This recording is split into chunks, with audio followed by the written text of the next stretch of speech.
पीले दांत वाली बहू। रंजना कभी ब्रश नहीं करती थी। उसे कितनी बार उसके माँ बाप ने डांटा, लेकिन उसका कोई असर उस पर होता ही नहीं था, जिस कारण से उसके दांत पीले पीले हो जाते हैं।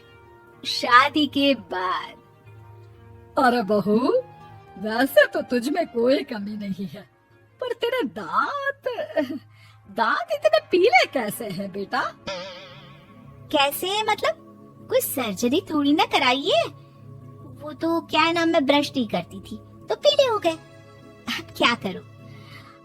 आप कहे तो लाल करवा लूं या फिर काले? यार ये क्या है, क्यों माँ से लड़ रही हो? लड़ रही हूँ? अरे मैं लड़ रही हूँ या ये बोल रही है कि दांत पीले हैं, पीले। अरे तपस्या थोड़ी ना की है इन्हें पीले करने के लिए। बकायदा ब्रश नहीं किया है 20 साल तक, तब जाकर।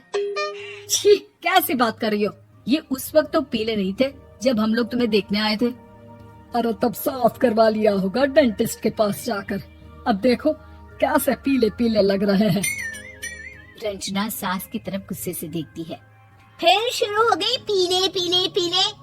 अरे पीले तो तब भी थे जब मेरे हाथ का रसगुल्ला उड़ा उड़ा कर खा रही थी और बोल रही थी, लड़की नहीं गुणों का खजाना दे रहे भाई साहब आप। खैर, अब वो लोग करते भी तो क्या करते, पीले दांत वाली बहू पल्ले पड़ी थी तो झेलना तो था ही। एक दिन कीर्तन में रंजना गाना गा रही थी। अरे कमला बहन, माँ का द्वार है, यहाँ तो सब शुद्ध होकर आते हैं, फिर अपनी बहू को ब्रश भी नहीं करवाती तुम। दूर से पीले पीले दांत भक्ति में बाधा उत्पन्न कर रहे हैं। अरे कोई 2 साल के बच्चे थोड़ी ना लेकर आई हूँ मैं बहू बनाकर। अच्छी खासी लड़की है, अरे कैसे करवाऊं ब्रश? ये तो उसे खुद करना चाहिए ना। अब माँ बाप तो इसके जैसे तैसे निपटा दिए, ये नहीं सोचा कि सास कैसे संभालेगी। सास बहू को लेकर घर आ जाती है, लेकिन सोच लेती है कि अब इसे लेकर कहीं नहीं जाएगी। अगले रोज बहू कहती है, अरे क्या हो गया, मंदिर नहीं जाना क्या? कीर्तन का वक्त हो रहा है। मेरी मधुर वाणी से कान्हा जी जागते हैं और सोते हैं। आप तो जानती है ना उनकी भक्ति में कितना मन लगता है मेरा। वो क्या है ना, तबीयत ठीक नहीं लग रही है मेरी, आराम करूंगी मैं। तबीयत ठीक नहीं लग रही?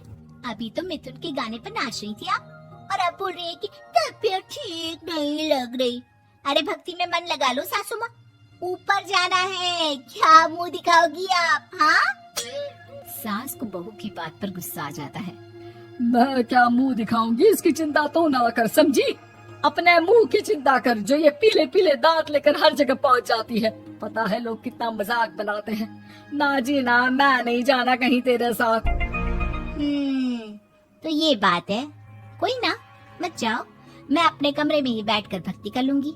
ऊपर वाला दांत थोड़ी ना देखता है, मन देखता है, भावना देखता है। और अरे बस बस, तू सब कुछ दिखा, बस ये सफेद चमकदार दांत ना दिखाना किसी को, है? जा यहाँ से। बहू को सास की बात का कोई फर्क नहीं पड़ता। वो तो जैसी थी वैसी ही रह जाती है। सुबह नहाकर किचन में खाना बनाना, फिर खाना खाना, कीर्तन भजन करना और सो जाना। एक दिन, माँ जी मैं सहेली के घर जा रही हूँ, शाम को लेट आऊंगी। हाँ हाँ तो जाना, मैंने कौन सा तेरी आरती करनी है घर पर बैठकर। रंजना सहेली के घर जाती है, जहाँ वो पार्टी में जाने की तैयारी कर रही होती है। अरे शिखा, कहाँ जाने की तैयारी कर रही है? मैं गलत वक्त पर आ गई क्या? अरे नहीं यार, उल्टा सही वक्त पर आई है। मैंने ये साड़ी और ज्वेलरी निकाली है यार, शाम को इनके ऑफिस की एक पार्टी में जाना है। बताना कैसा लग रहा है ये सब? नहीं यार, इस ड्रेस के साथ तो वो वाली ज्वेलरी अच्छी लगेगी। हाँ हाँ सही बोल रही है, मैंने ध्यान ही नहीं दिया। वैसे तो हमेशा से मस्त फैशन सेंस रखती है। तो बड़ा जाती होगी ना पति के साथ पार्टी में। रंजना कुछ नहीं बोलती, बस सोचती है कि यार काश ये बात सही हो जाती। पर मैं क्यों नहीं जाती पार्टी में? क्या इन लोगों की कोई पार्टी होती नहीं होगी? रंजना घर आती है और रात में पति से सवाल करती है, एक बात बताइए, आप मुझे किसी पार्टी में क्यों नहीं ले जाते? क्या आपके यहाँ ऑफिस में पार्टी नहीं होती?